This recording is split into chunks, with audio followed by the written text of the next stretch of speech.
Risa Ontiveros. Nag-aabang ng lumabas ng border ang 39 na Pinoy mula Gaza. Kung may reklamo ka, dapat may resibo. Happy anniversary, resibo! At para naman ibsan ang Christmas rush traffic, walang prenong sinita at tiniketa ng MMDA ang mga illegal umanong nakaparada sa mabuhay lanes. Nakatutok si Joseph. Sa ibang balita ay patatawag ang PNP chief sa binabalak ng investigasyon ng Senado kaugnay ng pinakamalaking shabu raid nitong Oktubre. Dahil pa rin yan sa git ng DILG na may sabwatan para pagtakpan ang pulis na naaresto sa operasyon. Saan ipuwersa yang tinutukan ni Ian Cruz at June Vener. Kapapasok lang po na balita, inaprubahan na po sa plenaryo ng Kamara ang pag-adapt nito sa bersyon ng Senado ng Maharlika Investment Fund Bill. Kinatigan nila ang napagkasundoan sa bicameral conference kanina na gamitin ng buo ang panukala ng mataas na kapulungan. Ibig sabihin, maaari nang palagdaan sa Pangulo ang panukala para tuluyang maging bata. Bukod po sa good vibes, may gustong patunayan ang level up na hari ng kalsada sa Quezon City. Kaya raw nitong sumabay sa mga modern jeepney dahil sa mga feature tulad ng TV at Wi-Fi na free.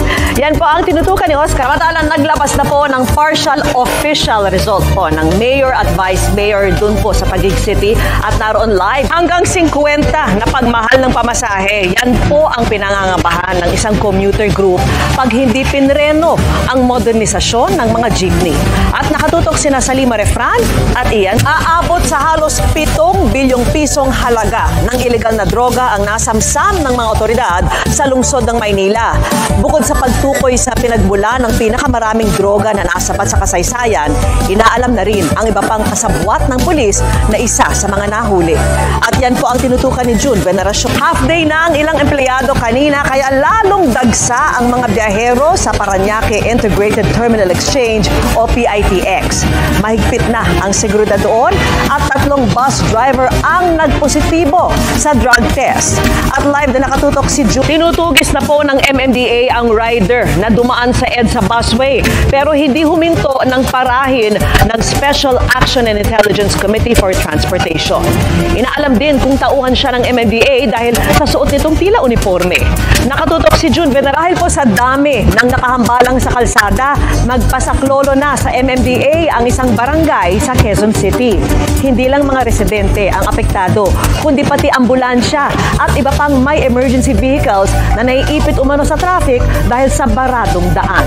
Nakatutok si June. Taliwas sa alegasyon ng dating Pangulo, wala at hindi raw kailanman nakasama si Pangulong Bongbong Marcos sa drug watch list ng PDEA.